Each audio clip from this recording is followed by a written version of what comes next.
Olobi papa. Ah na poste tout le monde nous a belé donc vous grevez parce que 4 mois impayés. Plus que ça. 4 mois impayés. 3 catégories. Première catégorie bah Jean bah actif là 4 mois. Deuxième catégorie bah retraité bah besoin de 6 mois. Deuxième catégorie bah ou abima il besoin de 3 mois.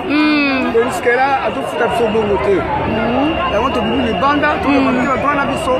C'est ça. On va retraiter bah abima jusqu'à après 2015 à cause de enveloppe il y a 4 caractères. À 4 fois salaire on gagne.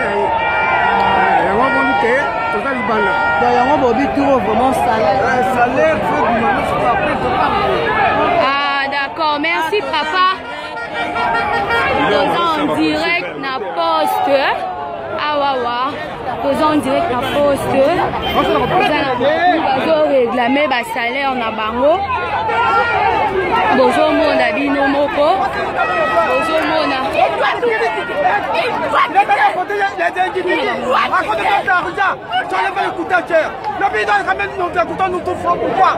Maman.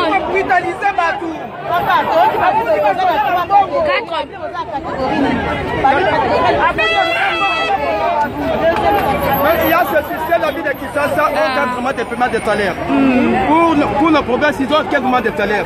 Dites-moi comment est-ce que c'est déjà difficile. Ok, donc on va 15 mois de salaire. 15 mois de salaire impayé. Vie de Kinshasa, c'est 4 mois de paiement de salaire. Donc une année et 3 mois, ils sont impayés. Ils sont impayés.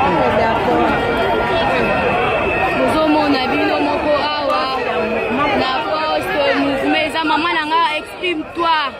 Bazolanda yo loba bozo souffrir to boli bino ba policier awa bolati ba bilamba e ba nini ba chemise à poste na ba banzete za nini mama nanga loba ele kana Kin Live News ele kana poto ne so wa mona bino en direct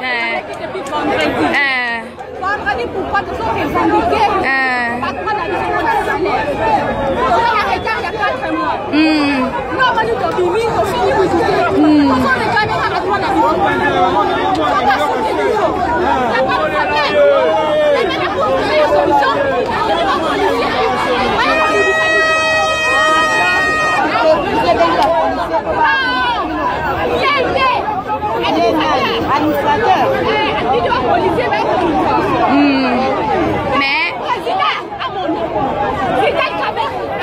mais si bana poto bazo na bino nini na Kin Live News olobi nini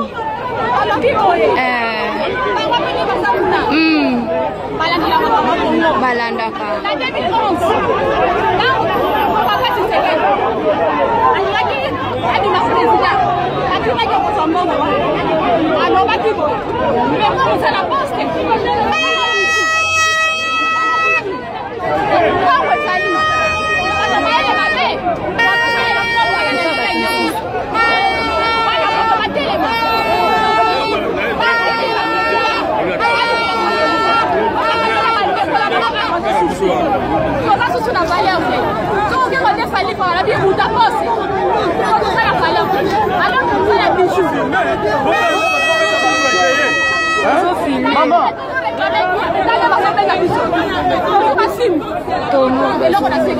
merci beaucoup maman.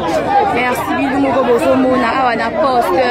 Ba maman na biso ndenge baye ko revendiquer ba droit na bango. Bozomona na poste awa. Ah match eza mabe couleur awa. Mabe koti bozomona bino moko awa. Ba maman na biso ndenge bazokomboka.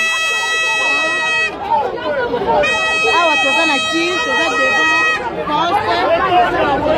On a déjà travaillé en poste, les bazons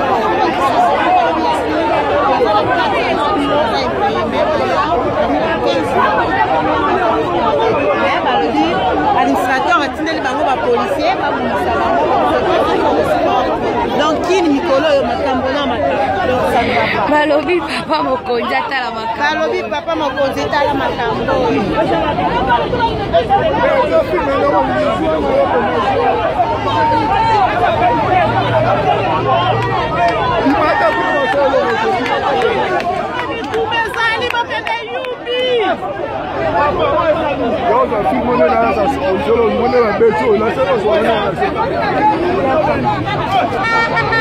tozomona